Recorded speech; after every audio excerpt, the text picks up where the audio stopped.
हमारे देश के न्यायतंत्र में हाई कोर्ट्स का रोल कितना बड़ा है यह हम सब जानते हैं।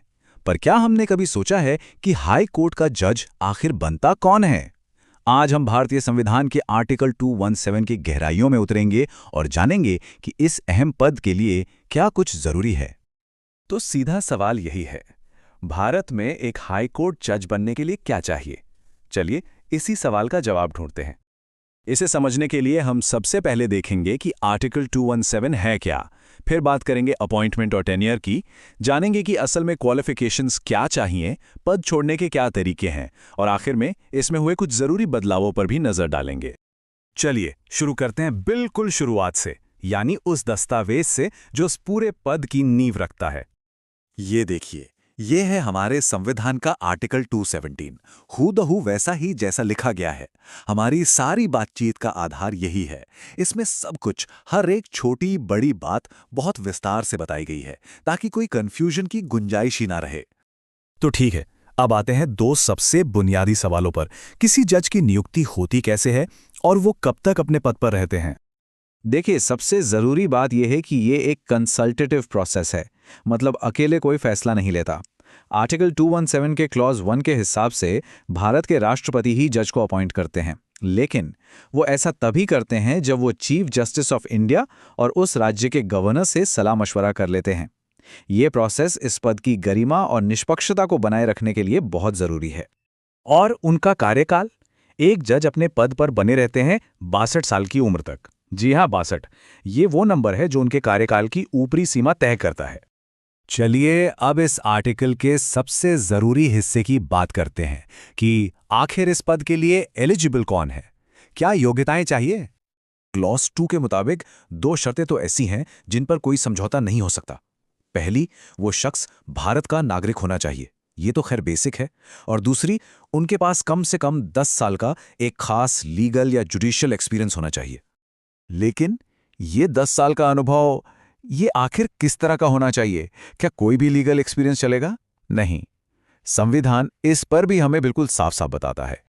तो यहाँ पर ना दो रास्ते हैं। पहला रास्ता है एडवोकेट का, मतलब किसी ने कम से कम 10 साल तक किसी हाई कोर्ट में या एक के बाद एक कई हाई कोर्ट्स में वकालत की हो। और दूसरा रास्ता है जुडिशियल ऑफिसर का, यानी कोई व्यक्ति भारत में कम से कम 10 साल तक किसी न्यायिक पद पर रहा हो। अब बात करते हैं एक जज के करियर के आखिरी पड़ाव की, यानी वो कौन से तरीके हैं जिनसे उनका कार्यकाल खत्म हो सकता है। सबसे सीधा तरीका तो है खुद इस्तीफा देना।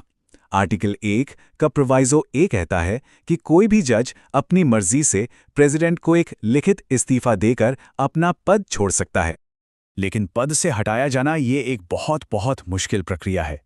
प्रोवाइजो बी ये साफ करता है कि हाई कोर्ट के जज को हटाने का तरीका बिल्कुल वही है जो सुप्रीम कोर्ट के जज के लिए है, यानी महाभियोग जैसी एक बेहद सख्त प्रक्रिया।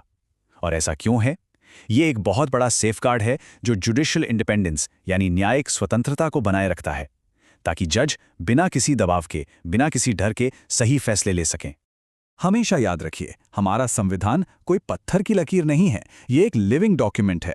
और आर्टिकल 217 की ये रूल बुक भी समय के साथ बदली है, बेहतर हुई है। चलिए देखते हैं कैसे। यहाँ एक बहुत ही प्रैक्टिकल बात साफ की गई है। वो जो 10 साल के अनुभव की शर्त है, उसकी गिनती कैसे होगी? मान लीजिए किसी ने 6 साल वकालत की और फिर 4 साल जज के तौर पर काम किया, तो क्या वो एलिजिबल हैं? जी हाँ, बिल्कुल। संविधान कहता है कि इन दोनों अवधियों को जोड़ा जा सकता है ताकि 10 साल की शर्त पूरी हो सके। ये फेयरनेस सुनिश्चित करता है। समय समय पर इसमें कई जरूरी संशोधन भी हुए हैं, जैसे 1963 में 15th अमेंडमेंट आया, जिसने जज की उम्र को लेकर अगर कोई सवाल उठे तो उसे सुलझाने का एक तरीका बताया। ये बदलाव दिखाते हैं कि हमारा संविधान कैसे वक्त की जरूरतों के हिसाब से खुद को ढालता है। तो ये सब जानने के बाद आखिर में एक सवाल पर आकर रुकते हैं। हाई कोर्ट जज के पद के लिए इतने कड़े और इतने डिटेल्ड नियम क्यों हैं? शायद इसका जवाब इस बात में छिपा है कि एक निष्पक्ष, स्वतंत्र और मजबूत न्यायपालिका किसी भी लोकतंत्र की रीढ़ होती है। इस पर सोचिएगा जरूर।